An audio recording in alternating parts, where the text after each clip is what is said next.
السلام علیکم ویورز، بسم اللہ الرحمن الرحیم۔ جماعت ہشتم یعنی 8ویں جماعت کی اردو گرامر میں سے ہم مضمون شیئر کر رہے ہیں، ایک دلچسپ سفر اور سیر کا پروگرام۔ پچھلے سال ہمارے اسکول نے ایک تفریحی دورے کا پروگرام بنایا اور اس طرح ہمیں بھی ایک سفر کرنے کا موقع ملا۔ جون کا مہینہ تھا، ہمارے اسکول میں شمالی علاقہ جات کی سیر کا پروگرام بنایا جا رہا تھا۔ آخر ایک دن اساتذہ کرام نے پروگرام کو ترتیب دیا اور روانگی کی تاریخ مقرر کی گئی۔ مقررہ تاریخ تک تقریباً 25 طلبہ شامل ہو چکے تھے۔ اساتذہ کرام نے ریل گاڑی پر نشستیں محفوظ کروائیں اور مقررہ تاریخ کو ہم 25 افراد کا گروہ براستہ راولپنڈی مری جانے کے لیے رات 9 بجے کے قریب لاہور اسٹیشن پر پہنچ چکے تھے۔ روانگی تھوڑے سے انتظار کے بعد گاڑی آ گئی اور ہم لوگ اس میں سوار ہو گئے۔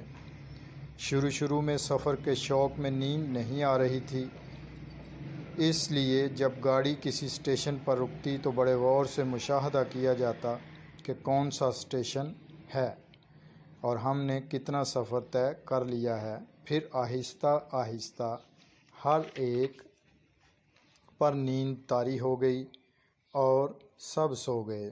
صبح فجر کے وقت ہم سب راولپنڈی کے اسٹیشن پر پہنچ چکے تھے۔ ہم سب نے فجر کی نماز اسٹیشن پر ہی ایک مسجد میں ادا کی اور پھر ناشتے کی تیاری میں لگ گئے۔ خیر، اگلی ناشتے کے بعد ویگن کے ذریعے ہم پیر ودائی اڈے پر پہنچے اور وہاں سے مری کی طرف روانہ ہو گئے۔ ہماری منزل مری سے چند کلومیٹر آگے ایک بلند پہاڑی مقام خیرہ گلی تھی، کیونکہ وہاں ہمارے لیے پرائیویٹ طور پر رہائش کا انتظام تھا۔ خیرہ گلی پہنچ کر ہم نے اپنی رہائش کا جائزہ لیا، صفائی کی، اپنے سامان کو سیٹ کر کے رکھا اور پھر دوپہر کے کھانے کی تیاری میں مصروف ہو گئے۔ سپہر کے وقت ہم نے علاقے کا جائزہ لیا۔ خیرہ گلی ایک پرسکون اور پرفضا پہاڑی مقام ہے۔ یہاں پر تمام نجی رہائشیں اور ریسٹ ہاؤس ہیں۔ لوگ صرف موسم گرما کی چھٹیاں ہی وہاں گزارنے آتے ہیں۔ سب سے عجیب بات یہ ہے کہ پہاڑ کے اوپر ایک وسیع و عریض گراؤنڈ کرکٹ کھیلنے کے لیے ہے، جہاں بچے کرکٹ کھیل رہے تھے۔ شوق پورا کرنے کے لیے ہم نے بھی تھوڑی سی کرکٹ کھیلی اور پھر واپس اپنی رہائش پر آ گئے۔ ایوبیہ۔ تیسرے دن ہم ایوبیہ روانہ ہو گئے۔ ایوبیہ بھی ایک بہت پرفضا مقام ہے۔ ایوبیہ میں بندر بہت ہیں، ہر طرف سبزہ ہی سبزہ ہے۔ جنگل میں داخل ہونے کے لیے ایک راستہ ہے جس کا نام پیراڈائز پاتھ ہے۔